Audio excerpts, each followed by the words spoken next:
তোরা কি ওলাই গেছিস? 4 টাকা 2 চাকায় ওলাই গেলে তো আমরা যেতে পারতাম। কি হলো, মন খারাপ? কি মন খারাপ নেই। তোর মন খারাপ নেই? ঠিক বলেছ। কি বললি, তোর মন খারাপ নেই? চিপসটা খেয়ে নাও।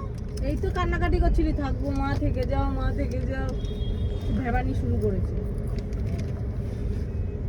এখন গাড়ি। আরে এসি এসি এইগুলো বন্ধ কেন করছিস? এগুলো থাক না, এসি হাওয়া আসছে সুন্দর। শোনা হাত দিও না বাবা। ভাবি ভাবি ভাবি তো যা কি বললো তোকে? হ্যাঁ, ভালো থেকে সুস্থ বাবা ভালো থাকিস সুস্থ থাকিস। ওই শোনা শোনা এগুলো কিন্তু বাড়াবাড়ি হচ্ছে। আমি দুচুকু কোল্ড ড্রিঙ্কস খেয়েছি, ছোট ভাই খেয়েছে। চলো আমরা রওনা দিলাম বাড়ির উদ্দেশ্যে। জল খেলাম, উপরে জামা কাপড় গোছালাম, ঢক ঢক করে জল খেলাম।